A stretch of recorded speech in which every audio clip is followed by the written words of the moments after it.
Hello, this is David Baumblatt from Terabint Leadership. Today's episode, we are going to be talking about race, particularly the white European race, and particularly in the West. And just this topic alone, assuming that if you're a white man in the West, how sensitive is this topic already? Any type of topic, we talk about race, we talk about feminism, we talk about immigration, we get very, very uncomfortable, particularly about race. And that right there should ask you why. Why do we get so uncomfortable talking about this? And I could say one thing is when I left America in 2010, this topic that I'm about to be talking about, I would not have talked about it like I'm talking about it now. I've changed. And part of the reason is when you, as a white person, become a racial minority, especially an extreme racial minority, meaning it's less than 1% in China, it will change you. And so before we begin, if people said, what's the solution? I'm going to tell you now that there are many white people, and these would include MAGA and liberals, that I don't think they're ever going to change until they go through the gauntlet. And what do I mean the gauntlet? The experience, until you actually become a racial minority in America, which it could be too late by then. I really think it's too late. But once you become a racial minority, I think then you'll wake up. Until then, I think in some ways it doesn't really matter what you're going to hear because you're still into this mindset of the white man's racist and this and this. Before we go into that, though, let's talk about current topics. And I think what we're going to do is start out there. There's some obviously threads that I'm going to show you here, but we're going to go back to Donald Trump for the same reason that my story is being purposely covered up and censored by our United States government. Look what's happening with the Epstein files. Meaning, again, one of the reasons I never went open to the public in 2007, I said three reasons, but one of them is no one's going to believe me. The FBI covering up, the FBI's corrupt, I don't know, the Epstein files. You really don't think the Trump administration, and again, I am a Trump supporter, but you have to call a spade a spade. If anyone does not believe that the Trump administration, this would include the FBI, the DOJ unit, is not purposely covering this up, you're crazy. This is one of the reasons we voted Donald Trump in. Let this stuff out. They're purposely not doing it. I don't want to go so much into this. We'll do another episode, but supposedly Ghislaine Maxwell has said that if Trump pardons her, then she pled the fifth. They wanted her to talk. She will then openly talk, but Trump has got to give her the pardon. Have you ever seen a case like that where you don't think Trump now, if all of a sudden, I don't know if this will happen, but if Donald Trump ends up giving her a pardon, she said, if Donald Trump gives me the pardon, I will then talk and I'll say that Donald Trump is innocent of all crimes. You don't think that's an undue influence that the person who possibly is implicated, and again, I'm not accusing Trump of anything, but I do believe either he is guilty or he knows associates who are guilty and he's purposely hiding this. And if you're MAGA and you're okay with this, then I don't understand what your principles are, what we're fighting for. But anyway, let's go to this clip because we're going to talk about it, but we're going to go now to Sean Ryan. We're going to open this. We're going to get to the white race, but I just want to open this quick. And this is what Sean Ryan is talking about. And then we're going to go back to this other part here. But this is Sean Ryan talking. Let's hear what he has to say. I think it's all real. I think we all knew it was going to be horrific, and we don't even know the half of it, but it is worse than we were all expecting. But I'll tell you one thing that it has proved. Watching the administration dodge it. Now, something to be known, Sean Ryan, I reached out to him. He knows because we're going to compare this. Sean Ryan and his team know exactly about me. What I'm reporting with, it's in line to this. What is it? Government corruption, the corporations, that meaning the number one enemy. I keep saying the number one threat to America is the inside threat. It's not China, it's not Russia. They're threats, they're not the biggest. I reached out to Sean Ryan, a fellow military vet. He knows about me. He doesn't want to report on my case. So now he's wondering why doesn't Trump or these other MAGA medias want to report on the Epstein? It's very similar because they really don't care about us, Sean, like you really don't care about me. And we're supposedly two military veterans. And try to hurry it up and move along. I just saw today they They don't think the American people should be talking about this anymore. I think it's really time for the country to get onto something else, really. Are you kidding me? And again, the next clip I'm going to show you is going to be surprising, but I still put Trump as the best president in my entire lifetime. But I said he's not going to solve it. And he's not my ideal president. He is not a nationalist. He's just the closest thing that I've ever seen to nationalism. But Donald Trump says we got to move on. From an intelligence perspective, as a former intelligence officer, I can't think of anything bigger in terms of an intelligence public cachet that's ever come out in at least my lifetime. I think also Massey, I'm forgetting the guy who I'm kind of interested in, even though he's not going to save the day. What is his name? Massey from Tennessee, who doesn't like Donald Trump. He said the same thing. This Epstein file is the biggest thing that's ever hit us, and this and that. But if you've got common sense and you don't think this Epstein file is important in terms of corruption, globalism, elites controlling us, immorality, I don't know where you are. But Donald Trump says, let's move aside. And we're going to get back to Sean Ryan, but Sean Ryan says, hey, why are people ignoring this story? I don't know, Sean. Why did you ignore me? Aren't we military veterans? Aren't we brothers? Nah, this country's falling apart. It's going to go to guns and ammo. And now that nothing came out about me. Well, I got news for you. The American people are the ones that voted you in. We're the ones that voted you in, and we told you what we wanted before your ass. So don't get me wrong. I agree with what Sean Ryan is saying here. He's 100% right. But I'm saying, Sean, I reached out to you. I communicated back and forth to your administration people on email. You know about me. Why wouldn't you want to have me on your show or just post something about a military veteran on the FBI terrorist watch list? What's going on? Even my story is very, very odd. Why?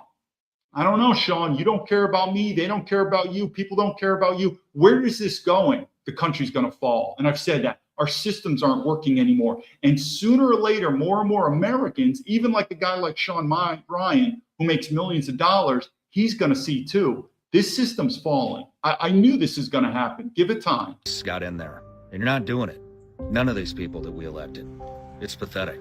And so what it shows is a two-tiered justice system, just like we all suspected and we've been talking about for years. The two-tier justice system.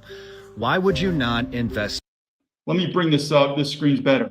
So the two-tier justice system. How many people do you know, like I said, had a lawsuit both in China and in America for a company like Boeing, which is the American government, And I'm living proof. I'm not saying I'm on the bandwagon. I'm saying the Chinese justice system is all that great. But in my case, it's black and white.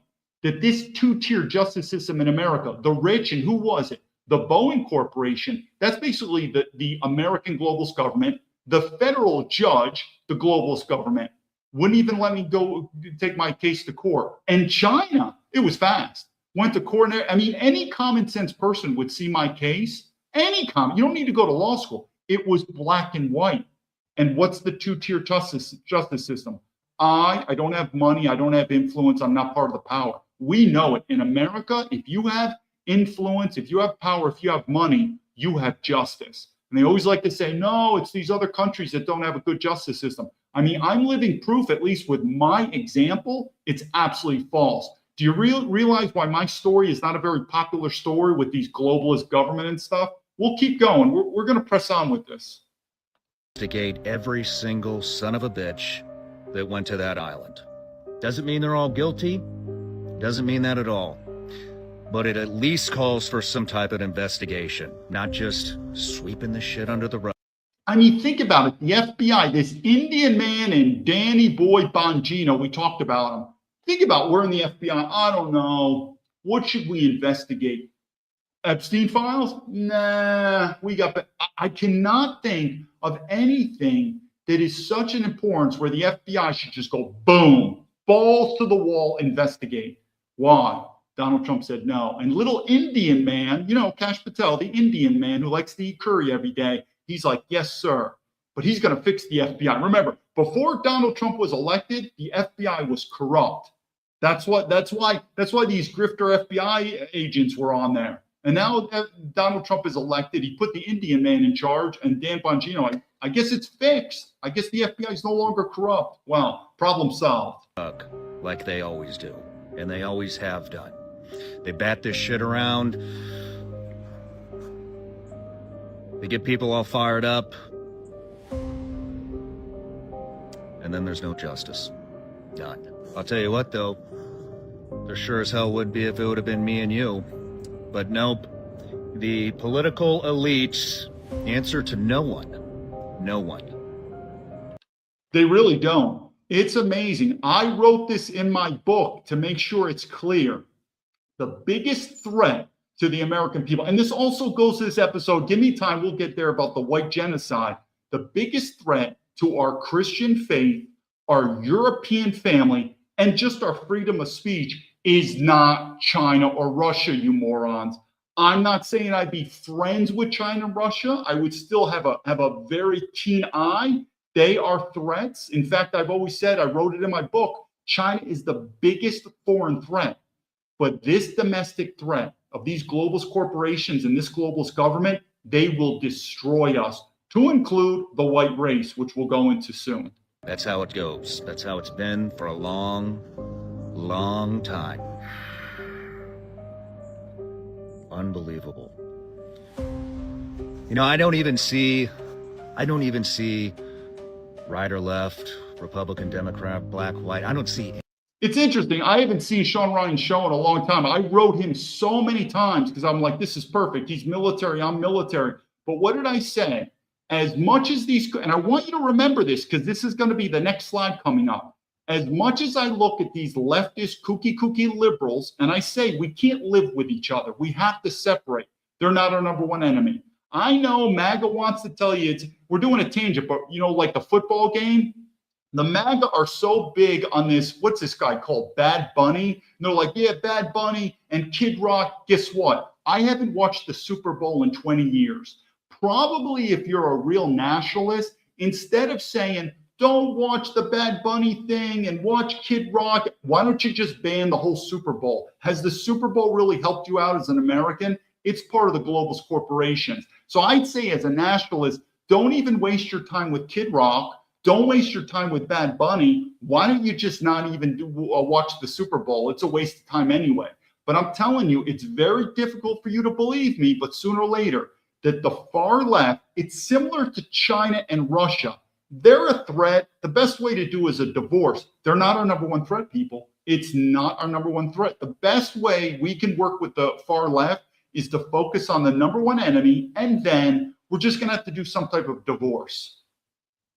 Any of that shit anymore. I see good, and I see a whole lot of evil. And those are the two categories that we need to be concerned about. They are legitimately, proactively protecting. They are protected at this point. By redacting the. Now, I believe, again, I've watched his show. I believe he's got a Democrat on his show.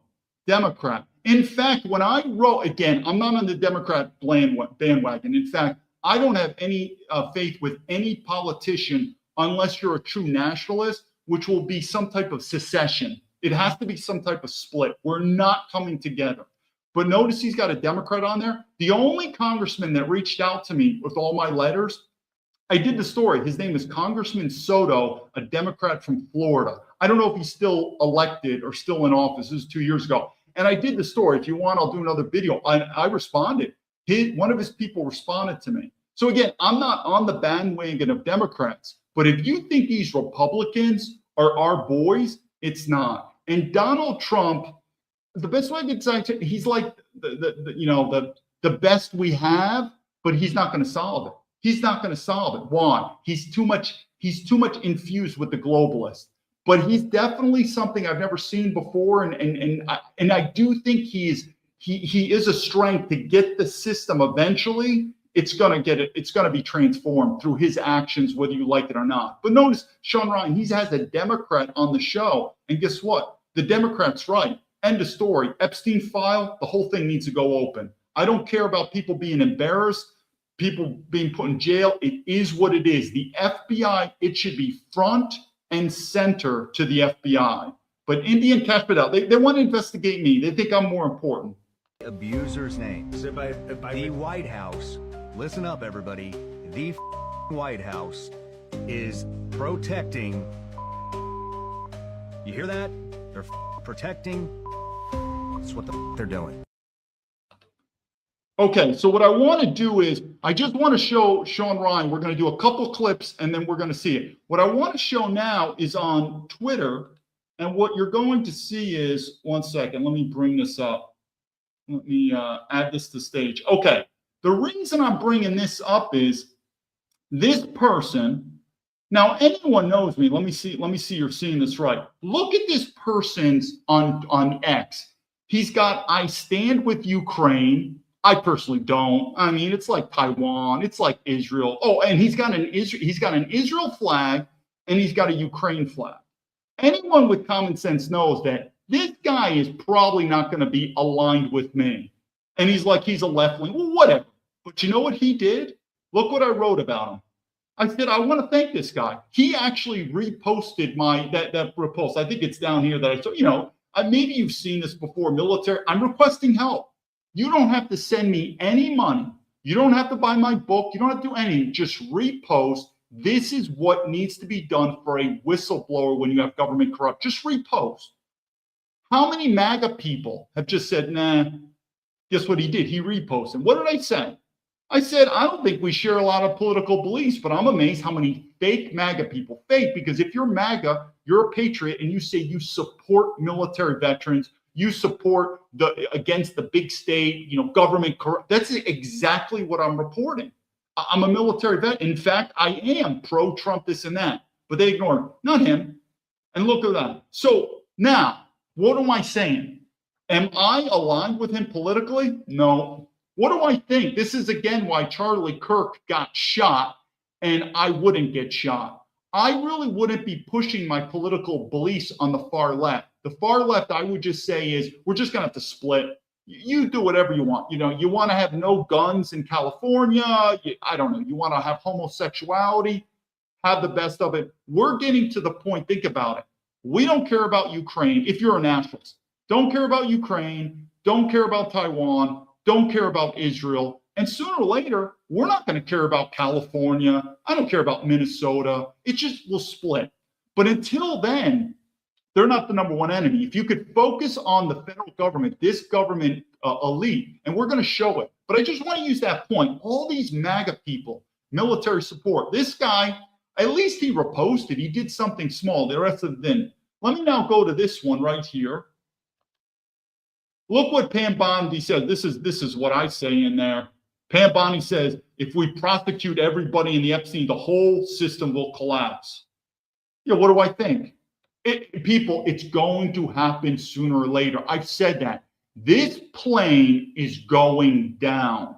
It's either going to be a hard landing or a soft landing. It's going down, people. Let's just do it. If you think, look at my situation alone, the systems aren't working. I should not be speaking here on social media. Where's the government? We had this far left guy who I just showed, this Israeli Ukraine guy. He reposted my message. Something simple, but thank you very much. We're the MAGA people. They don't care about me. They don't care about you. This globalist government doesn't care about us. Let's go on to the next. This kind of goes into it. We're going to get to the white race. So then I want to talk about this here quick. Hopefully everyone can see this. This is Owen Schroer. Now I want to bring out to Owen Schroer something. He had me on his show twice. If you go back, had me on his show twice. And even Owen said, he's like, David, I don't understand why your story is not big. It should be big. What's interesting is after that show, he didn't have me on anymore, which is fine. And then he had on the FBI grifters. I wonder what the FBI grifter said about me, because I'm telling you that these guys are absolute grifters. So I thank him. He had me on his show twice. I told my story, and then I didn't hear from him. I got censored on X, and then I never heard back from him.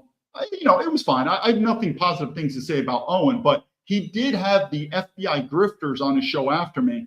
And I'd say, so here it is. These FBI grifters and me, we should be allies. We should be working together. No, these people are scumbags. The same reason that I would say, hey, we should be enemies of China and Russia. They're our enemies, not the American government, not the American corporations. They're our friend. They're not. these American corporations will stab you in the back, and this American government will stab you in the back. Americans, like even like I said, like if you look at the most, I don't want to say the word elite, I think it's overrated, but people served in the military, very small percentage. FBI, small percentage. West Point, small percentage. Guess what? We don't like each other.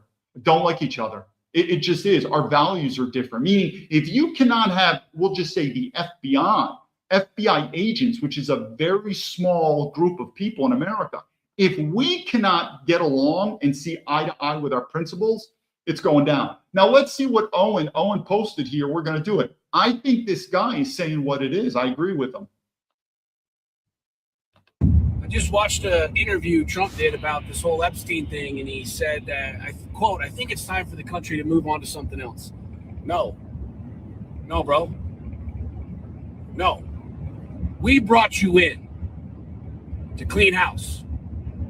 We brought you in.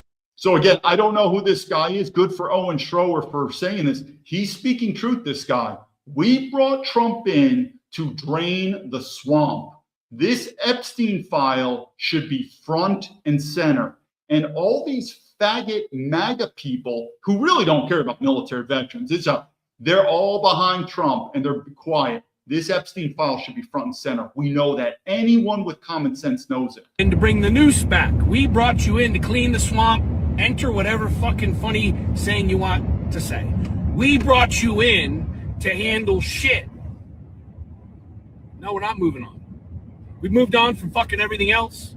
We're not moving on from this shit. Because it's black and fucking white at this point in time. Did some people...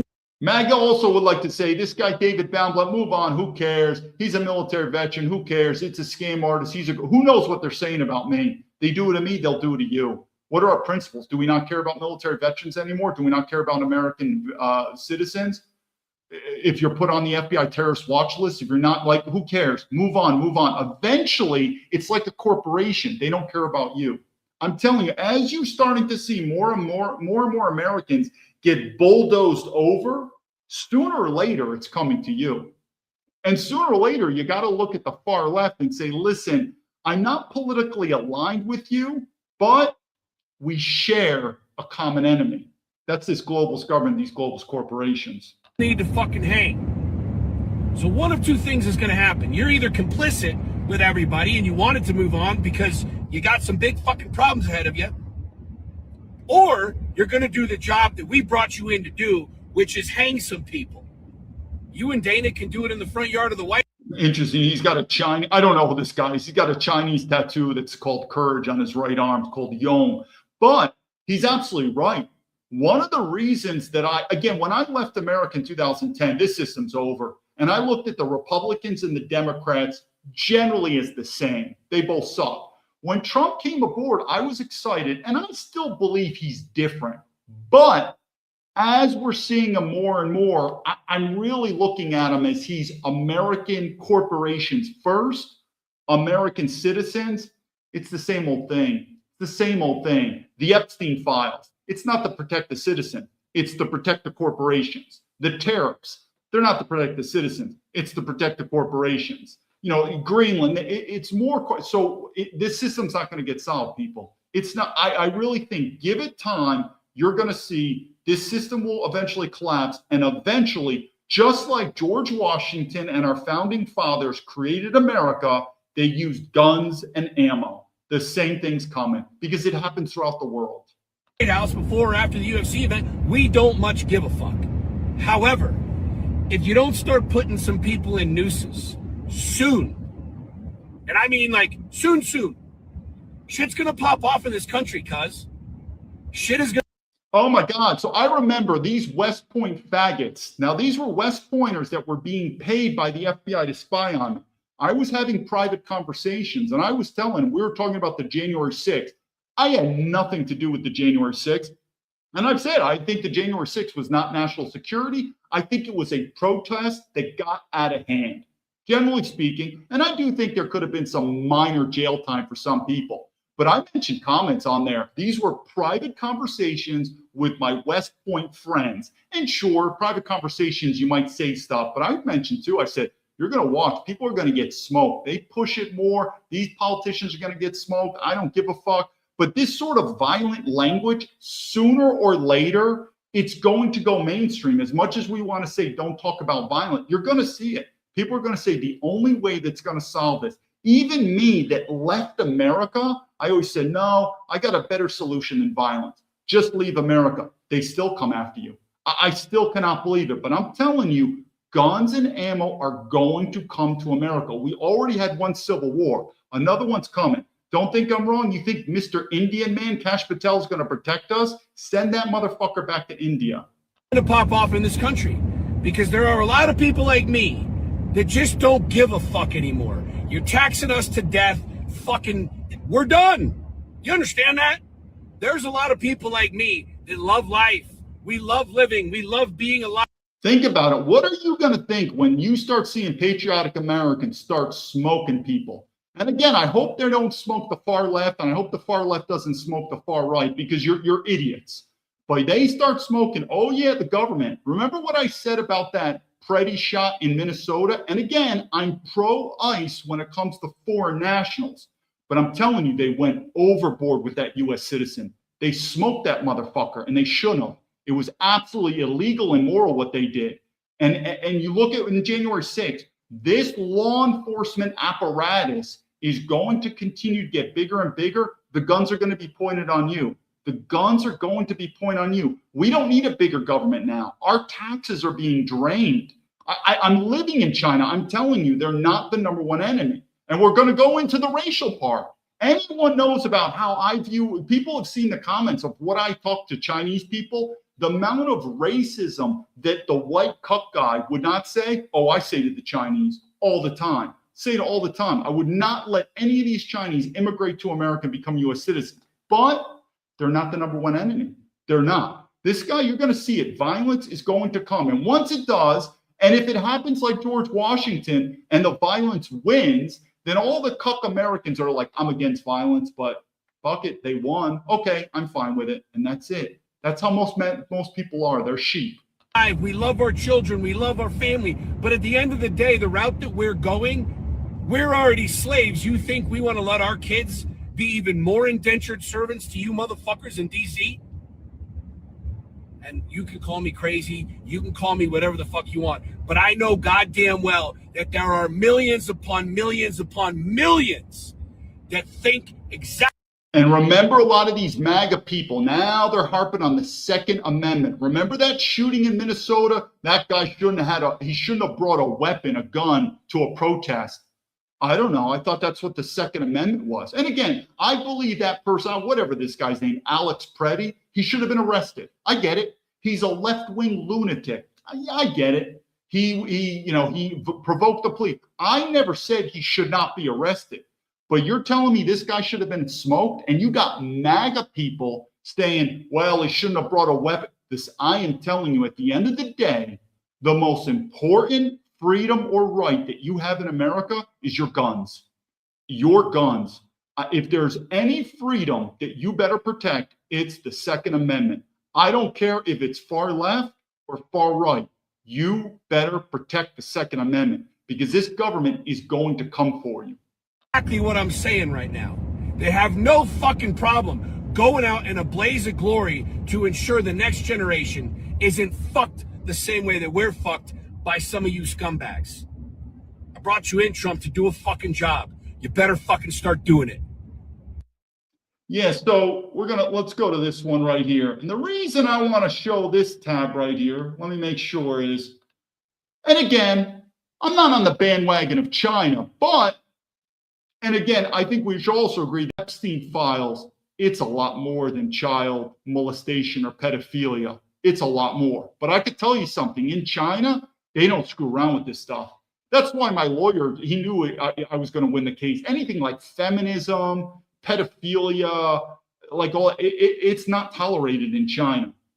So anyway, this is just a couple of articles. China executed 3 convicted of sex crimes. Not a surprise to me at all. You don't screw around in China like that. Let me just watch this other one here. We're just going to do this really quick. China makes child molestation punishable, execution now. Absolutely. All that woke stuff. Now, you might think all that white woke stuff is coming from the far left. I think it's coming from the globalist government, the globalist corporations. That's what they push a lot of this stuff. And then what I want to do is, after we did that, it's time to get into today's episode. But before I get into today's episode, I'm just going to share this video, and then I'll look at the comment sheet and we're going to share it. But I want you to ask yourself, what do you think about this video right here? You've lost. You have lost. You lost. The mistake that you made is you let us in the first place. See, that's the thing with brown people. I'm going to say this as a brown person. There's a lot of us. Like a lot. There's like 1.2 billion. In fact, you know who else is a brown person? The FBI director. Isn't it great? Isn't diversity our strength? Aren't you so happy, you cucks in America, that you have a brown Indian man as your director? Don't you feel good? I would never allow it. Now, who would J. Edgar Hoover allow? White men. White men. The entire FBI is white. But that's called racism, right? And even if you're MAGA, you're woke. And man, you think it's awesome. Because even as MAGA, they think diversity is our strength. As long as they're competent. As long as they're competent, diversity is our strength. So what this guy's talking about brown people, oh, he's right. In fact, the FBI director, Indian man, I think he would agree 100%. In India, there's more than 200 million. In Pakistan, there's like 170 million in Bangladesh. Those are just the people there. I'm even talking about the folks who are expats or immigrants. There's a bunch of us. And we breed. We're a breeding people. And the problem is you let us in 1965. There were a few of us beforehand, but once you let one of us in. So he's talking about the law. In 1965, we changed the law where it was restricted to white Europeans immigrating to America. We opened up the floodgates. Isn't it great now? Isn't America a great place now? You know what happens with brown folks? Our grandmother comes, our grandfather comes, our uncle comes, our aunt comes, our cousin comes. Same thing with the Chinese. I mean, he's talking about this could be Africans, Asians. I mean, it's a very similar Mexican, similar story. Our second cousin comes, our third cousin comes. Then we have kids, a bunch of kids. And then guess what? Some white women, the Western civilization women, the pure women, the American women, quote unquote, the Rust Belt women, the real women, they like some of us brown folks. Yeah, and those women I would consider to be whores, really traitors. In fact, if you're a white woman and you like Indian men, no problem. I would deport them back to India and have fun. If you're a white woman and you're like, I like Indian men, I have no problem with it. Deport her to India. And your mixed Indian kids, they get Indian citizenship. If women would do that, I'm not saying I would be happy, but I would be much more tolerable. But they don't. We don't take them. They come to us. You've lost. Okay, so what I want to do is, I see Shane on here, my girlfriend's left. You're going to see it. The far left and the far right are not primary enemies, but we're not compatible. There's no doubt about it. We have a compatibility. But think about it. There's many people who got divorced from their wife or husband. You live in separate communities, separate states. You don't want to kill each other, but you're separated. There's a divorce. That's the best way I would describe how we should look for the far left. I have no hatred. I mean, yeah, I think a lot of them are weird, the homosexuality, the this, the that, but I have no hatred for them, but we're not compatible. And the best way to look at them, but who really does not want us to separate? The global state. So what I want to do is, let me open this up quick, and then we're going to talk about my China experience, but let's open this first quick to Tucker Carlson on this, because I think this is a the numbers. So here's what they were. The biggest city in the United States then and now is New York City. New York City in 1950. Let me start it here. Okay. Those were the numbers. So here's what they were. The biggest city in the United States then and now is New York City. New York City in 1950 was 90% white. I want to hold on. I'm going to do some other videos, but you could see Tucker becoming more, I guess, awake or woke, whatever the word is, black pill, that one, race is real. Before he wasn't so much, but what he's saying here is absolutely true, meaning race is real. White people are becoming a minority, and it's a problem. 71 million New Yorkers out of 7.9 million were white. Chicago in 1950 was 86% white. Philadelphia, over 80%. Los Angeles, 94% white. 94% white. That's almost an ethno-state, actually, at that point. Detroit, Michigan, home of Ford, GM, and Chrysler, 84% white. Baltimore, steel and shipping capital of the Mid-Atlantic. Also, when he talks about, we're going to wrap this together, but when he talks about these percentages, do you think they're going to reverse, even with Donald Trump? Remember Donald Trump? Because again, the MAGA people love legal immigrants. love them because it's about money. But I want you to ask yourself, is this trend going to change unless something drastic happens, like a civil war collapse? Do you really think it's going to change under the Trump administration or JD Vance, remember the future president? He's got his mixed kids with his Indian wife. I want you to ask yourself, the trend has been going on for 50 years now. Do you think it's going to change? I don't think it's going to change unless something drastic happens. 76% white. That was 1950. You know people who were alive in 1950. Maybe you were. Here are the numbers today. Baltimore, 27% white. Detroit, about 10% white, down from 84. Los Angeles, again, 94%, about 37% white now. Philadelphia, 36%. Chicago, less than 30%. And New York City, again, the biggest city in the country, is now around 30% white. I mean, do you imagine? Now, remember, if you're not only the far left will probably think this. The difference between the far left and the not the far right, we'll say the MAGA. The far left thinks it's awesome. That's why I disagree with them. But the MAGA people, they don't think it's awesome, but they think it's not important. Sort of like the Epstein files. It's not important. White, black, Mexican, as long as they pay their taxes and they economically produce, who cares? It's like not important. Really, to the MAGA people, race isn't important. To a nationalist, race is very important. Down from 90% in 1950. Yeah, Tucker's right. And you can recover as a country from All right, so what I want to do is I want to open this up with a couple things. We're going to go watch a couple of videos. So the point is, when we think about America, I say this again, one of the key differences is between, and I focus on MAGA because I'm telling you, for the same reason that Donald Trump split the Republican Party, and he did a good job. These are rhinos, they're not our friends, and this is MAGA. Great job to Donald Trump. MAGA is going to split again because you have MAGA that I call, again, like the American corporations first. That's like MAGA. America, that's why they don't like illegal immigrants. It's not good for the economy. It's still about the economy. If you're a nationalist, race matters. Just like MAGA jokes with the far left, gender is not real. Yeah, well, race is real. Let me show you my time in China, because when I left America in 2010, I wasn't very racially conscious. It just wouldn't, these conversations would make me feel uncomfortable. And I would just think you're a racist, like this is wrong. Because growing up in America, I would think, yeah, us white guys, we're racist and diversity is our strength and all this stuff. China's absolutely changed me. We're going to do a clip. I want to go after this to a black person clip, but I want to show you something. I need to tell this. If you're a black person in America, I just want to focus on black people because this is the clip.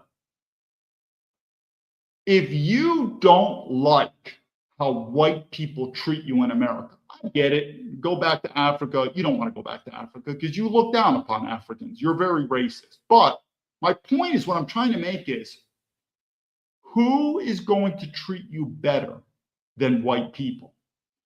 I live in China.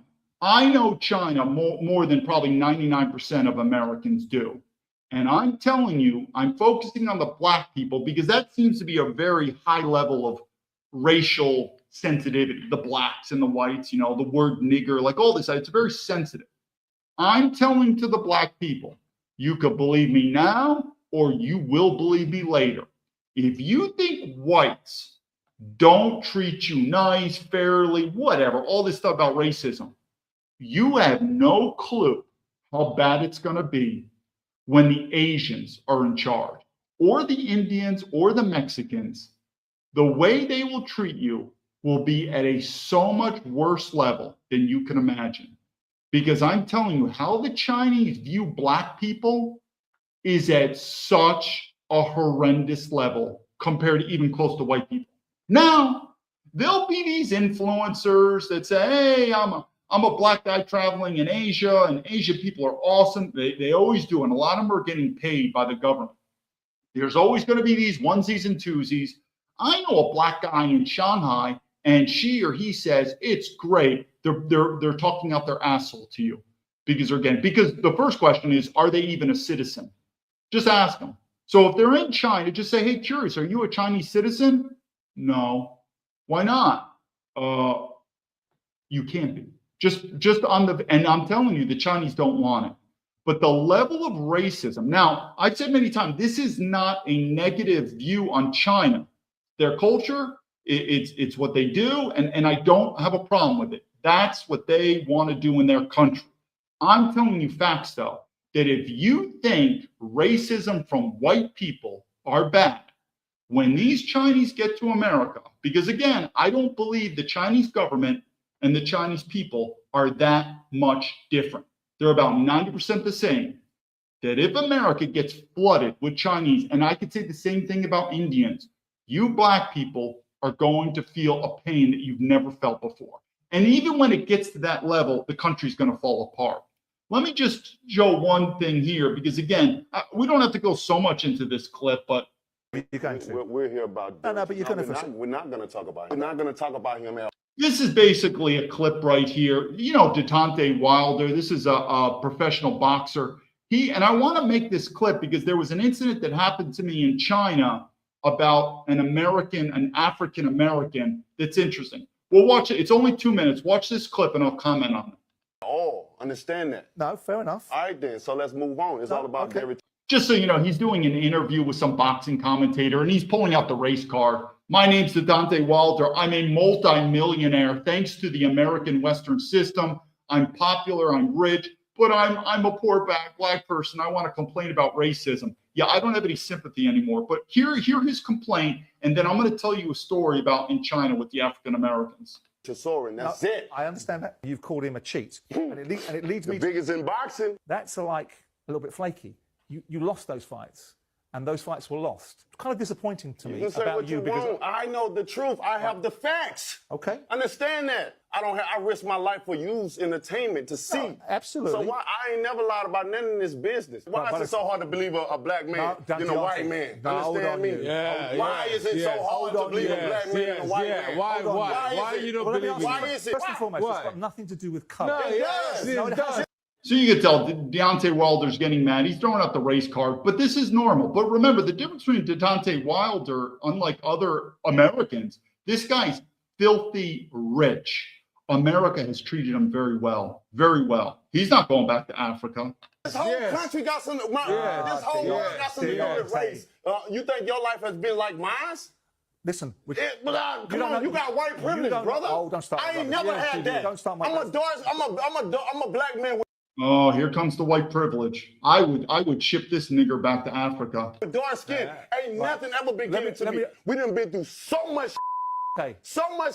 Okay. You wanted to move on, right? Come on, man. Try to give you a vision, a little insight of what we go through as black people, man. I got it. You don't get it. Well, okay. None of y'all get it. Oh, I get it. Wait till I tell you my story in China about black Americans. Y'all don't get it. That's the problem. You think you get what you don't understand. Okay. Why is it so hard? Man, let me get the out of here, bro. I'm out of here. I'm out of here. Talking about my peoples and all that shit. It's hard to believe a black. Talking about his people, I thought we're Americans, right? We Americans? Well, that's going to be a lie. A lot of dumb, cuck white Americans are going to wake up. This whole thing of we Americans, yeah, that's pretty much meaningless. Black man than a white man. The cheated. Tell him to sue me so I can show the facts early. Because when the documentary and everything, the story come out, I'm going to show everything. Fantastic. I'm going to get all the people that know and all the people that's in the inside. He got people that the inside of him that can know. I don't about that. I said we didn't want to bring him up in the first place. It ain't got shit to do with him. Fair enough. The you talking about? Yeah. All right, that's enough. Let me tell you my quick story. Then we're going to get more into race in America. When you're in China, and I'm going to think, I've heard this is same with other non-Western countries. We're just going to tell you a story about African Americans. Now, and again, I don't have a problem with African Americans, but African Americans, you have to wake up. This is the best country you have. Otherwise, leave. You were born in America? I was born in America. Nobody's keeping you from leaving America. I left. In fact, my problem is the United States government has not allowed me to leave. So this thing, well, I was born in America, go back to Africa. You don't want to hang around with black people. So here we go in China. In America, and this is not just with blacks, this happens with other races, but they play the race card. I'm African man, I'm black man, I'm African man, I'm black man. When they go to China or other non-Western countries, the Chinese call them what's called Heguiza. Heguiza is their word for nigger. It basically means black devil. It means nigger. And so the Chinese don't look very highly on the blacks. I get it. You're going to see some propaganda that says, no, blacks are treated great in China. No, it's a lie. They're not. African Americans, they go to China, and the Chinese, which are very racially oriented people, they will say, oh, you're African. Now, of course, in China, there are different blacks. There are blacks from Africa. There could be, I mean, not many. I mean, there's so most of the blacks in China are from Africa, though, because the trade is going back and forth. There's not many American or African American blacks. And part of the reason is if you have an American citizenship and you're a black person, you ain't living in China. But if you're from Africa, it could be the best opportunity. Go to China, despite the racism. But anyway, the Chinese will be like, oh, you're black. And it is amazing to see the African Americans, like a guy like Deontay Wilder, change. First of all, you don't pull any of that shit in China, like Black Lives Matter, the black people. It's dangerous in China. You don't do that. They don't tolerate that. China is a racial state that belongs to the Chinese. The amount of bullshit like the Deontay Wilder's complaining about racism, you don't do it. The Chinese are racist to you, but you're just going to have to take it. But here's the key point.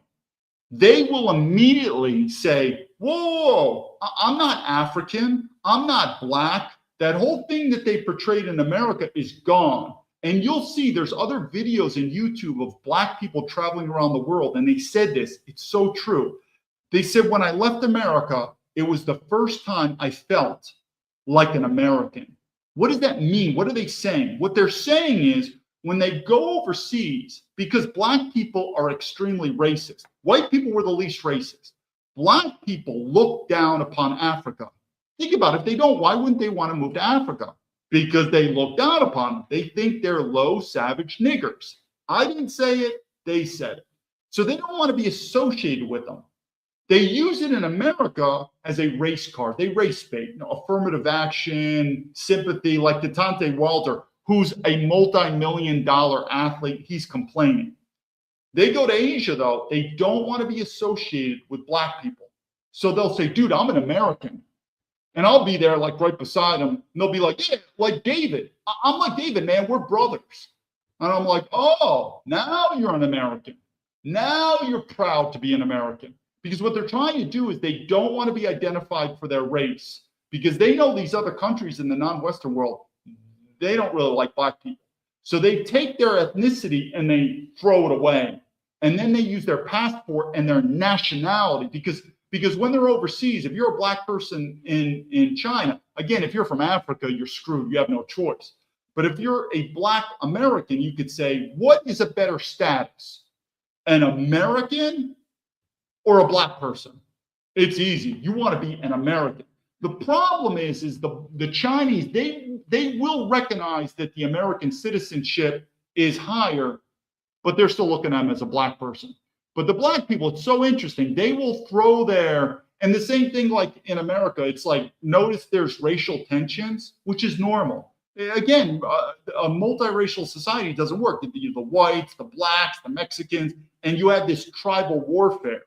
Then all of a sudden in China, that African American with his American passport, oh, he's my brother. He's like, yeah, me and David, man, we're brothers, man. We're Americans, man. We're the same. All of a sudden, why? Because they don't want to be associated with being black.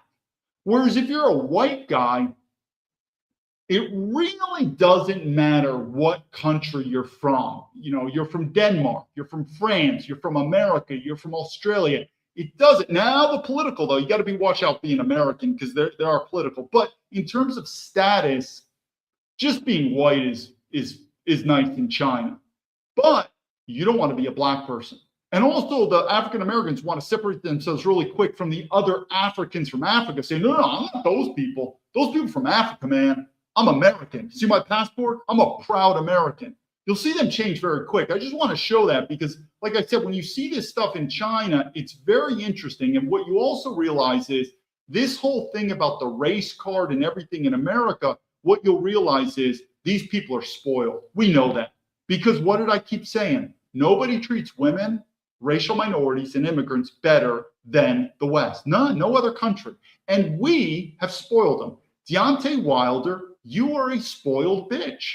You think I'm wrong. Deontay Wilder, why don't you move to Africa? Because you look at Africans as low-life monkey niggers.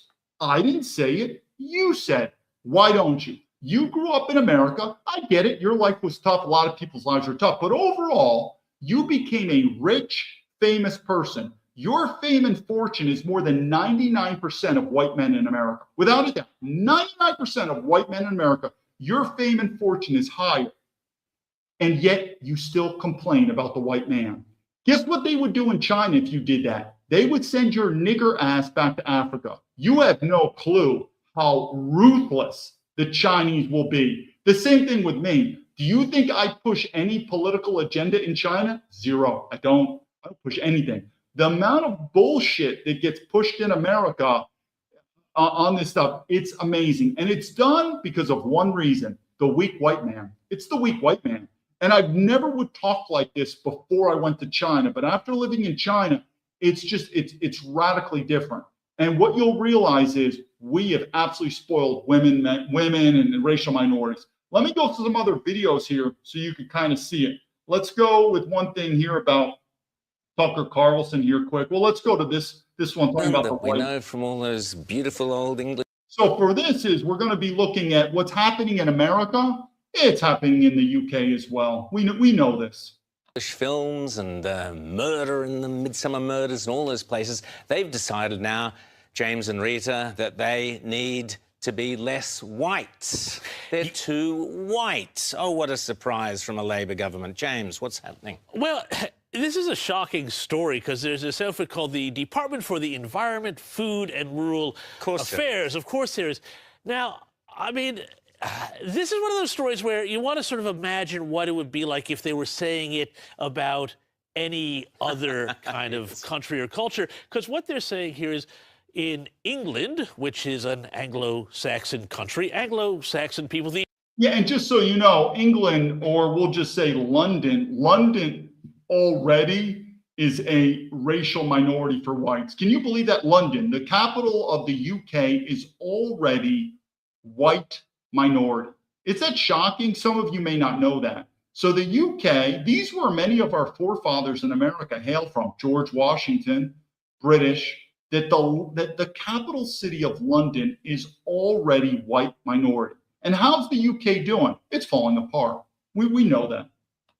Traditional occupants of the are they the First Nations? The traditional owners, shall we say, of the British Isles are hate to say it, white, but apparently that's a really bad thing according to these bureaucrats who think that, oh, no, what's really needed to do is have a big diversity drive, make all of these destinations much more attractive for people of color, for minorities to come and settle and live and visit and do all of the things, because, they've already made London and Birmingham and places like that gloriously diverse, and so why wouldn't you want to do the same thing to the English countryside? But you just have to think, why? If anybody had said, oh, we need to make, Nigeria less black, or we need to make Japan less Japanese, or something like that, people would go nuts. So we get what he's talking about. The same things happen. I want to focus a little on Carl Tucker here. And it wasn't that long ago that the reason I want to focus on Carl Tucker a little bit is as you probably know, Tucker Carlson is also a bit of a transformation. What he's saying now, that first clip about white race, he wasn't as extreme as that. One of the reasons is, well, he's not working for the big corporations anymore. He's a multimillionaire. He doesn't care, and he can speak the truth. But either he was ignorant before, which is fine. We all learn. I mean, China taught me, Or maybe he knew, and he's just chasing the money, working for Fox News, and Fox News is like CNN. Not that much different as far as I'm concerned. But I want you to see this older clip of Tucker Carlson and kind of how he talked. There's two clips, and there's a transformation. What I'm trying to do is, if you're MAGA and you believe race is not real, if you believe race is not important, if you believe that America can become a white minority and that's just dandy, no big deal, I would say you're just retarded, and it's just going to take time, and you're gonna have to see. Let's hear what Tucker has to say. Calling someone a racist was a big deal. It was a devastating attack on a person's character, if not blood libel. Now, everywhere you look, people just barely to the right of Al Gore are being denounced as white supremacists, white nationalists, neo-Confederates. It happened to... So again, he sounds good. It sounds good. This is his olden days, but push comes to shove, he's still very politically correct on this issue. Us last week. On a website called Mediaite, blogger Justin Baragona wrote a piece entitled "Tucker Carlson Isn't Even Trying to Hide His White Nationalist Leanings Anymore." His evidence for this? Well, it was a segment we did pointing out that the Democratic Party has basically given up trying to appeal to the American middle class and has started openly encouraging illegal immigration. We didn't mention race at all because it's irrelevant. Stagnant blue-collar wages hurt black. I want you to listen to what he just said. This is what I'm saying. If you look at Tucker Carlson has also done a transformation on feminism with men. He now believes marriage is a raw deal for men.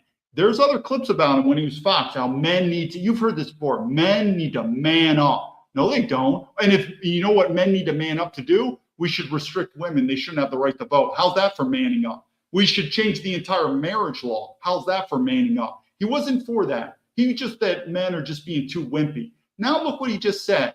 Race doesn't matter. It's just the color of your skin. Let's play that again. Maybe so we can make sure he said it correctly. Let's just play that again. Openly encouraging illegal immigration. We didn't mention race at all because it's irrelevant.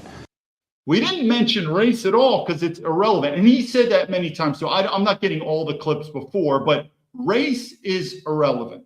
Now remember, the MAGA people make fun of the far left for saying gender is irrelevant, that gender isn't real. And we're right, they're retarded. Gender is absolutely real. And MAGA does the same thing with race. It's, who cares? I'll do some more on it. But anyway, Tucker was also very woke in that regard before. Stagnant blue-collar wages hurt black Americans in St. Louis every bit as much as they hurt white Americans in Des Moines. And if race doesn't matter, why do we use these terms, white Americans, black American? Because race is real.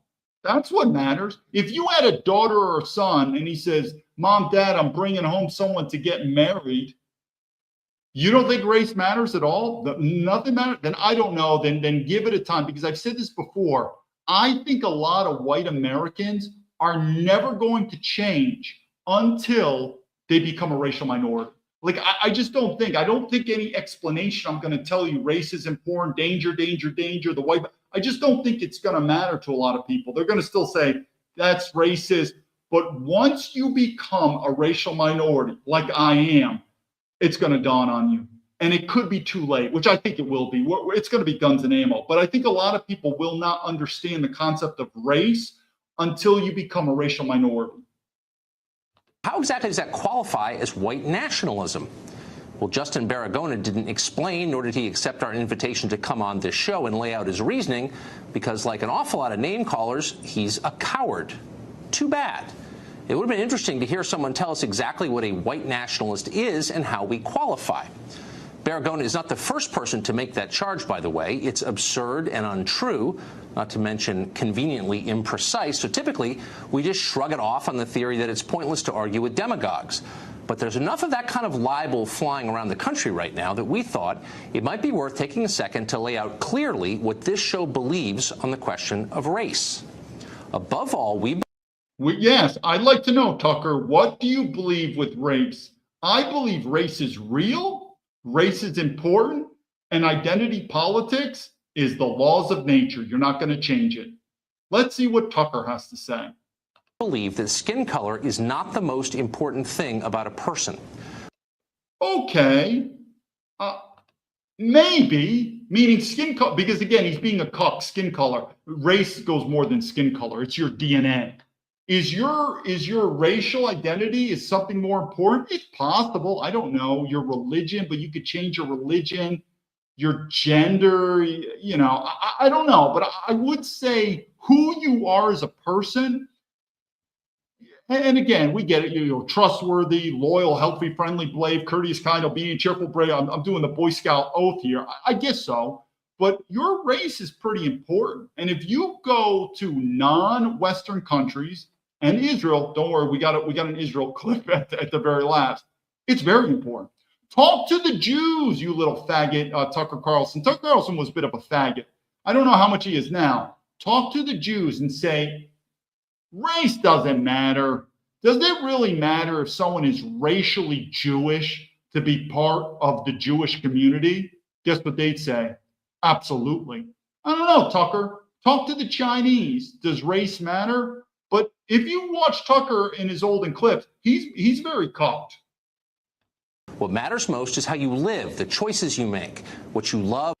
How you live, the choice. I mean, I don't know. It sounds like floaty liberals now, like, you know, love and honor. I get it, but what does that mean? Meaning, what's honorable with one? I mean, I don't. Your race is important, you little faggot. Race is important. End of story. What you hate, how you treat others. Now that puts us at odds with the modern left, which classifies people. Okay, so now it's the left. So remember, this is him working for Fox News. This is Tucker Carlson making millions and millions of dollars here, working for the corporations. The reason why I think Tucker now is more popular is because Tucker now is a filthy rich person who, we got one more clip on Tucker. And Tucker may not know about me, but if he does know about me, I don't know, Tucker, what are your values? I'm an American military veteran, and I'm not welcome back in the country that I helped defend. But you, Tucker, were a coward, and you never served in the military, and you made money, and you don't even want to get me on your show or report this about government corruption. I don't know, Tucker. What are your values? But I say again to the audience, do you think it's possible that Tucker now is more popular speaking the truth because he's already a self-made millionaire and now he's not working for the corporations like Fox News? Is it possible? We'll get to the last clip, but like I said, this is a lot of these Republicans, rhinos, MAGA people. Not very popular to me. First and foremost by their race. We think that's unfair. Your race is one thing you cannot control. You were born with it. That's why it's wrong to judge people on the basis of it. In fact, no, I think it is. In China, they judged. Our founding fathers judge. There's nothing wrong with it. That say this is for this race and this is not.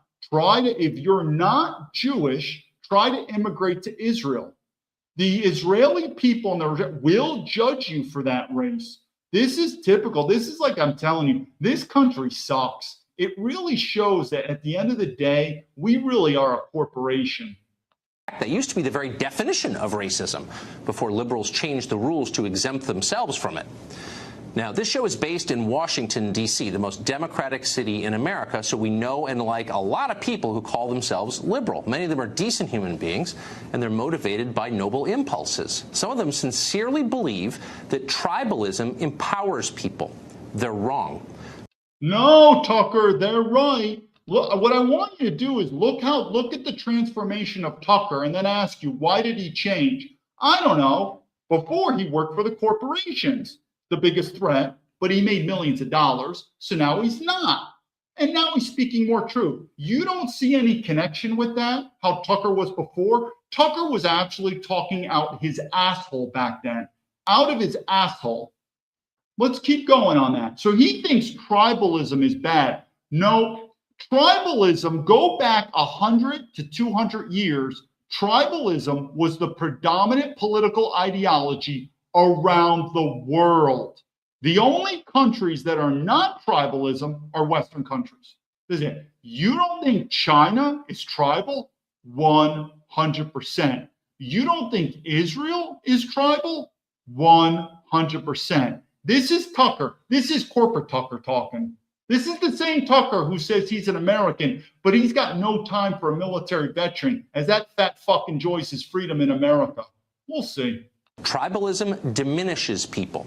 It makes their unique qualities irrelevant. It lumps them into a pile with a lot of other people who just happen.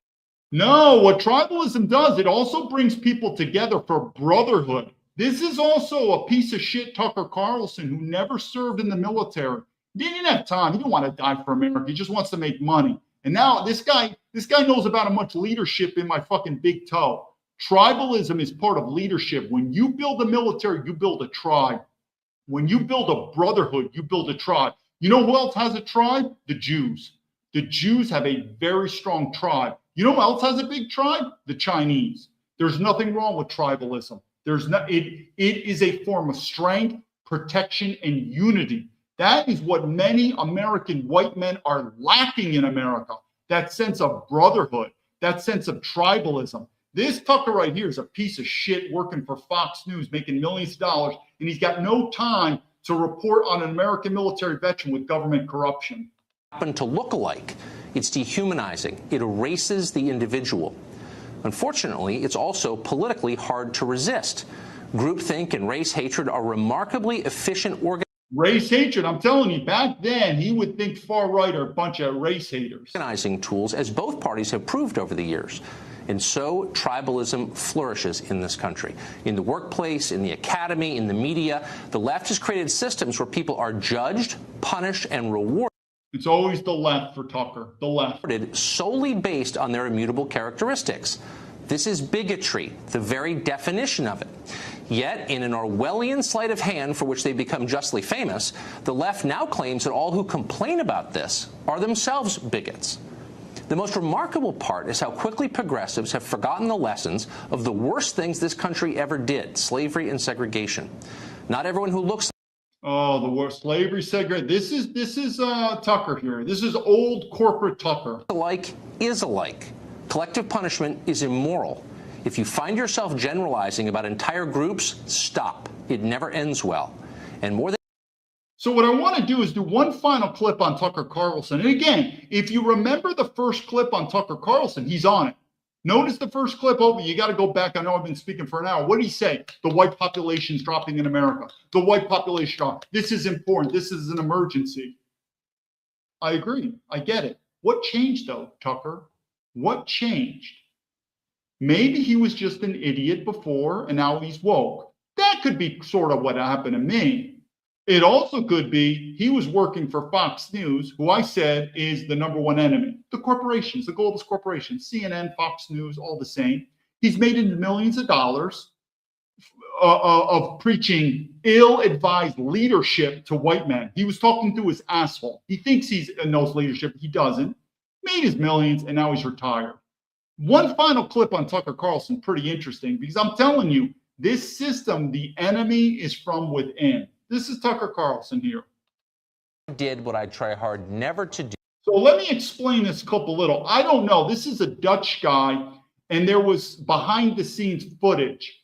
But what this Dutch guy said is absolutely true about the corporations and also about Tucker Carlson, who back then he's a piece of shit. Now, if Tucker Carlson knows nothing about me, I get it. But if he knows about me and he's purposely not either having me on the show, which I get it, or at least somehow sending my word to politicians, or I mean, he wants to help out America. He's an absolute piece of shit. But watch this clip. This clip is pretty interesting. But back then, I think a lot of people were for Tucker and like Tucker's right. This Dutch guy, who I don't know much about, this guy's right. Let me play the whole clip here. On this show, and I was rude. I called him a moron, and then I modified that word with a vulgar Anglo-Saxon term that is also intelligible in Dutch. Notice Tucker, he wants to be very politically correct. I said this, I said that, I said that. You're a faggot, Tucker. It's okay. I'll call you a faggot. In my defense, I would say that that was entirely accurate, but you're not allowed to use that word on television. So once I'd said it out loud, there was no airing the segment. Why don't you go yourself, you tiny brain, and I hope this gets... Okay, so this is Tucker yelling at the guy, which I get. We all look at me. He's using foul language. That's not really important here. What gets important is Why did Tucker get triggered by this guy? That's the key point of this argument. Picked up because you're a moron. I tried to give you a hearing, but you were too annoying. So Tucker's mad, obviously. In fact, Tucker now, he's apologizing on air for, so you could tell something really triggered Tucker.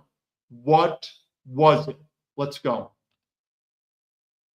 Can't handle the criticism, can you? I hear people talk in the language of participation and justice, and so again, I don't even know who this guy is. He's a Dutch guy. This is an older clip, but what he says is on it. Equality and transparency. But then, I mean, almost no one raises the real issue of tax avoidance, right? And of the rich just not paying their fair share. So now he's talking about the rich, the tax avoidance, which he's totally right. And what did I say? The far left and the far right, we agree that these rich bastards, which let's face it, Tucker is part of the 1%. He's part of the 1%, but he's too busy for me, even though he's never served in the military. And I do believe these rich aren't paying their taxes. End of story. So that's sort of the conversation. Let's see where it goes. But so far, meaning this guy from the Netherlands, he might be a far left guy. I don't know.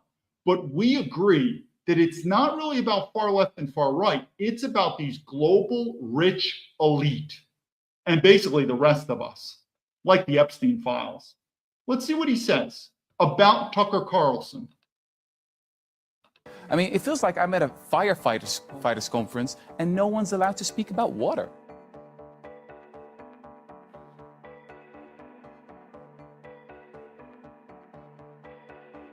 I mean, you are a millionaire funded by billionaires. Okay, so now he's accusing, which is true, he's accusing Tucker of being a million. I mean, how much money do you think Tucker is worth? I don't know, 10 million, 50 million? I would be surprised if Tucker's worth 100 million or more. Are you kidding me? He's in the 1%. In the 1%, a guy who's never served in the military and a guy who's preached this bullshit. And see what this guy from the Netherlands says. That's what you are. And I'm glad you now finally jumped the bandwagon, you know, of people like Bernie Sanders and AOC. But you're not part of the solution, Mr. Carlson. You're part of the problem, actually.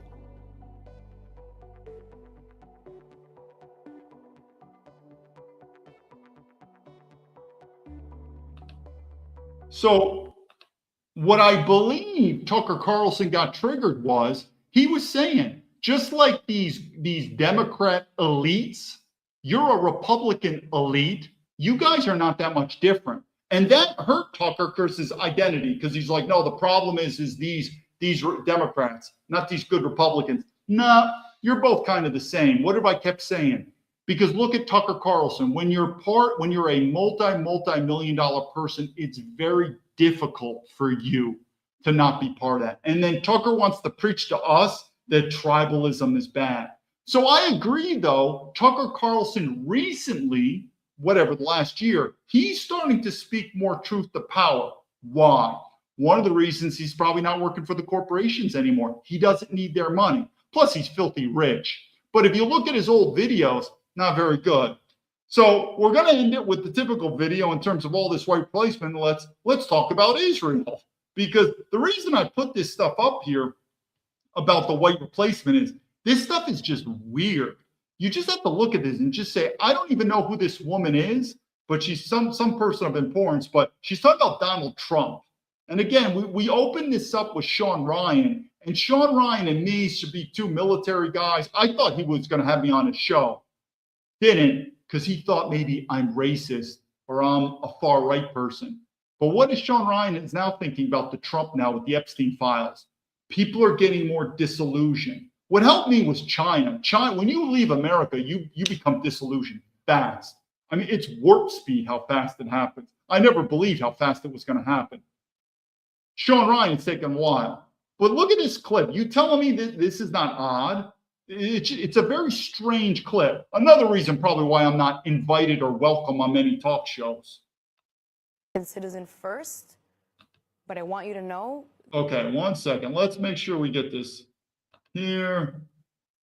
Okay, so I don't know who this is. She's an American citizen first. Let me bring this down so everyone could see this big here. Let's see what she says. I told the president, I said, listen, I love America. I'm an American citizen first, but I want you to know that I'm very, very concerned about Israel, and I'm so. Okay, she's very concerned about Israel. That's nothing wrong about that. I mean, you could be an American, you could be an Irish American, a French American. I guess you could be a Chinese American. And you're also concerned about another country, your homeland. So, on face value, there's nothing wrong with it. If you're a Jewish American, you're like, listen, I'm also concerned about Israel. On face value, I don't see anything wrong with that. But let's see where this video goes. And again, the key is this an isolated case with this woman, or is this more mainstream, at least with the Republicans or whatnot? I think it's more mainstream. And if it is, it's just very weird. Happy you're my president because I know you'll take care of Israel. Yeah. He took my hand and he said, as long as I'm your president, I promise you Israel's in good hands. Okay, so the president, again, if anyone knows who this woman is, she's some famous woman. But anyway, I mean, she's talking to President Trump. Not many people can talk one-on-one with the president. So President Trump said, as long as I'm president, Israel will be taken care of. That's fine, but I've always said, wouldn't it be nice if our American politicians and American people would care as much about American military veterans or American citizens and down the line before Israel? Wouldn't that be common sense that Donald Trump says, before I take care of Israel, I'm going to make sure I take care of the American citizens, and then I'll take care of Israel. Something like that, some type of politically correct statement. But it's like this overwhelmingly love for Israel at the expense of, I don't know, I'm a military veteran. Am I important? No. You're just a vessel to die for the government. Just send you out there to die. But it's just very weird. Let's continue on, see what she says. Promise you Israel's in good hands. And I love Netanyahu. And I was like, oh, thank you, Adam. You know, wow. I really was that moment. Okay, so she's some newscaster woman, some bimbo. I was so grateful that Kamala Harris was not the president. Well, what I love about Trump is. Well, that makes you wonder maybe why Trump won. So maybe Trump was more pro-Israel than Kamala Harris. Not saying I would have voted for a black woman like her. I mean, I think the whole voting system's over. But still, it makes you wonder, maybe that's why Trump won. Who knows? That he recognizes anything that's a concern to Israel is also a concern to America. I don't know about that. Anything that's a concern to Israel is a concern for us. I definitely don't see that when it comes to Ukraine or Taiwan. Any concern for Israel is a concern for the United States. Not quite sure about that statement. That's pretty interesting. Because Iran specifically, they say, well, death to Israel. Okay, what happens after Israel's dead? It's America next. Trump is. Oh yeah, just like Afghanistan, Iraq. Here comes the doomsday people. One of the few people who I believe recognize that. A lot of Americans are very quick to say, well, it's Israel's problem, it's not ours. They don't understand. I don't know. I mean, I've said before, I lived in Taiwan. Taiwan's nice. Oh my God, what a great place. And I think if China takes over Taiwan, whatever. So it is what it is. But in terms of Israel and this issue, I don't know. Do you really think, I mean, I say again, what does America first mean? And I believe America first generally means, like I said, Trump, American corporations first, the American elite first. Meaning there's some type of monetary tie to Israel or loyalty or whatever. But if you're an American citizen first, not quite sure what the connection is with Israel and America. I don't see that. This woman does. I mean, I'm assuming she's Jewish American, but she loves Israel. Let her go to Israel and join the IDF and die for Israel. Wouldn't that be a suggestion? Thank God, America's very lucky. We don't really have wars. We don't know. Well, we do like to start a lot of wars. We as Americans, like it or not, we are the most in the history of mankind. We are the most war-raging country that's ever been. You know, for good or for bad, but it is what it is. What jihad is. We don't know what it's like to fight people who don't care to die. Yeah, I mean, I don't want to dive so much on I don't want to make this an Israel thing, but it always seems to pop up, no matter what topic. But I would tell the Americans, and what did I say about Director Ray, the FBI director who got shit canned? If you want to keep America safe domestically, I mean, there's Americans getting shot walking down the street by gangs and this and that, and you're worried about, remember the Taliban? I mean, are you really worried about Iran? I mean, I'm living in China. I wouldn't worry about that much. I just wouldn't. I mean, if you really want to keep America safe, probably worry about the white population. Because if this immigration continues, and I tell you, Trump doesn't like illegal immigration. Oh, they like legal, though. They love legal immigration. But if the white population continues to drop, you're going to see violence you've never seen before. And like I said, I go back to the ICE. When ICE focuses on foreign nationals, thank you for your service. When ICE smoked those 2 U.S. citizens illegally, don't like it at all. But I'm telling you, this system begins to evaporate. I don't think you're going to be really worried about Iran or China or the Taliban or ISIS. Probably focus, like I said, why don't we focus on America first, American citizens? And who built it? If George Washington was alive today, what would you always ask yourself when we talk about values? If you're an American, if you're a patriot, shouldn't you respect our founding fathers? I could tell you in China, and I'm telling you, Mao Zedong, he did some wacky stuff. The Great Leap Forward, not exactly a good idea. I mean, 30 million Chinese died, but the Chinese honor their forefathers. It's amazing. You don't disrespect, like in America, like the national anthem comes up. People in China, the national anthem comes up. You're a foreigner, you better stand. In China, you're a foreigner, you never say anything bad about China's founding fathers, their emperors, Mao Zedong. You don't. They respect them. So what's my point? Well, who are our founding fathers? George Washington, the founding fathers. So if you're ever confused on your moral compass of what is right or wrong, and you say you're a proud American, you say you're proud, then you should be proud of our forefathers. You should respect. What would they say? Would our forefathers say, race isn't important, doesn't matter. If whites become a minority, who cares? Not at all. We know that. The original American citizens were only white men. I believe there's going to be some constitutional scholars here. I think it was white men who owned land and this and that. Ain't no non-whites. No non-whites, no women. So that's kind of how our forefathers were. But when she talks about this whole Israeli thing about protecting Americans from threats abroad, we have threats domestically. And why?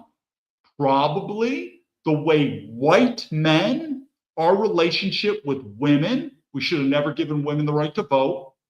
Racial minorities, who, because now we treat them, they're going to turn into a majority, and immigrants, who are also going to turn American citizens. How has the white man done on this? Not very good. So, like I said, I just want to leave it at here. And by all means, if there's any questions, I would be happy to get on these shows and debate. If anyone's watching, because I see the viewers, if anyone has any questions or want to debate or anything, write your questions in the comments, and I'd be happy to say this, because I agree that when I left America in 2010, I wouldn't really be having this conversation. I would think sort of like race isn't important. It's whatever we have in here. It sounds good. It sounds politically correct. It's just a lie. The same reason you could tell a woman and a man, I get it. There's stuff inside a woman, there's stuff inside a man. But at the end of the day, she's a woman, you're a man, and you're different. Maybe a little, maybe a lot, but enough where gender is real. The same thing with race. The race role. I have no problem with the Chinese. I actually like the Chinese in many ways. I wouldn't let them immigrate to America. I would not let them become American citizens. But you white guys want to do it and have fun. And so I think, like I said again, I think a lot of, whether it be my audience or people in America, I've already realized that most people, there's not going to be convincing. It's not. You're going to have to wait until the system gets worse. Like you become a racial minority, then you're going to wake up. Or the system collapses in guns and ammo. Until then, I just don't think people are going to realize that race is real. And as white men, who have become a minority in America, you're seeing a relationship between the country falling. As the percentage of whites in America decline, so does the American population. And I think Trump superficially cares about it, but there's many things I don't think he's helping. And he's still the best I could think of, but the best is yet to come. The best is yet to come. You're going to see something different. So until then, if there's any final comments, I'm looking on here. If anyone's got any questions or comments, write it in there. I'm sure the FBI is. So again, here's the FBI. And I've said many times, the FBI has spent at least $10 million on my investigation. There's an FBI informant or an FBI agent watching this show. Why?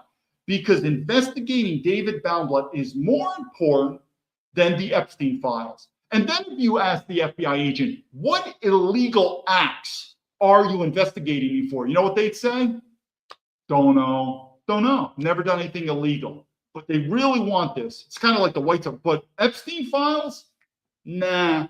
And you've got to look at yourself. And more Americans, just like I showed the clip with Sean Ryan, they're also starting to wake up. The only reason I keep saying this wake up is when you leave America, especially going to a country like China or Russia that's the enemy, where you're in the belly of the beast, what do you realize?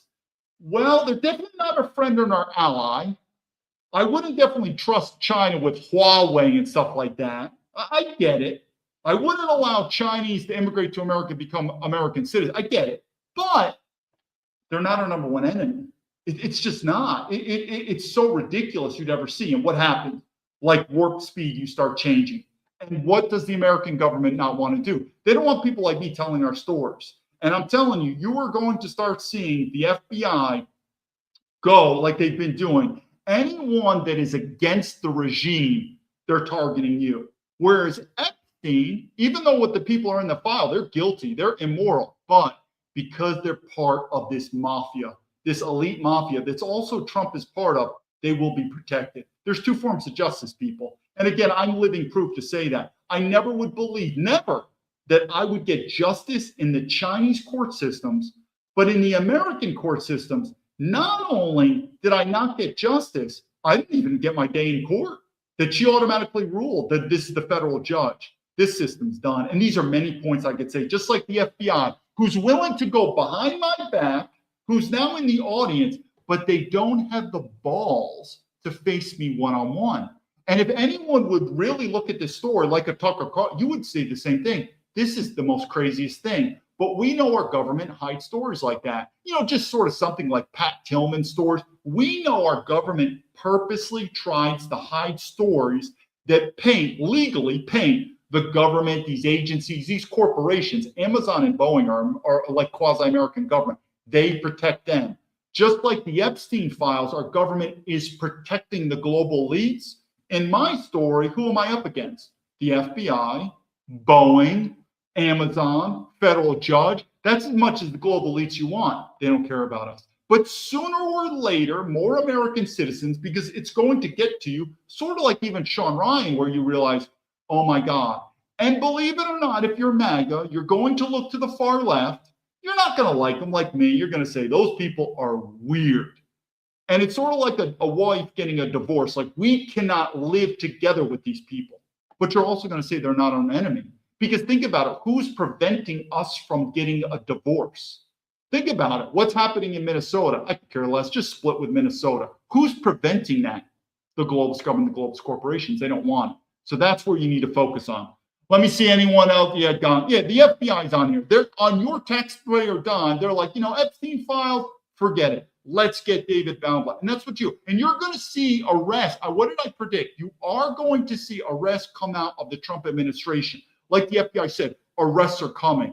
And you know what it's going to be? They're all going to be state level, not very, very high. You're going to see it. Think about it. If it's very high, I don't know, Bill and Hillary Clinton, you don't think Bill and Hillary Clinton possibly should be arrested? Won't happen. Think I'm wrong? Let's see. But you are going to see, because the FBI right now under Trump, there's more pressure. Because the MAGA people are like, where are the arrests? We said the government's corrupt. Well, someone needs to be arrested. Where are they? They're all going to be low level. You're going to see it. When's it going to happen? Let me just see anything more here. Shane, they can come and get me. I'll do stories of the FBI. What you'll find is in the FBI, and I'll do it, there are more incels working in our government in the CIA and the FBI that you can imagine. I'll tell a story. One of my guys that I work with, he was a former Division I football player. Cool guy, and we joked about it too. One of the most overrated jobs, but a lot of people go into the FBI really were losers. They never were somebody of importance. And so they want the badge, they want the gun, and all of a sudden they're important. Even the grifter whistleblowers, if you look at them, not very impressive. Notice why they didn't quit the FBI? I don't know, just quit. You can still be a whistleblower and quit. Let me just look in here. I have an off-road accident that I didn't cause the video proof. Basically, I broke everything in my knees. I'm reading here, Shane. Blamed it easier, watch the kid die. We'll see where this thing goes. Again, this is David Baumblatt from Terrabin's Leadership. I appreciate your support. If you press like and send this off, I appreciate your help. Until then, till the next video, lead to victory.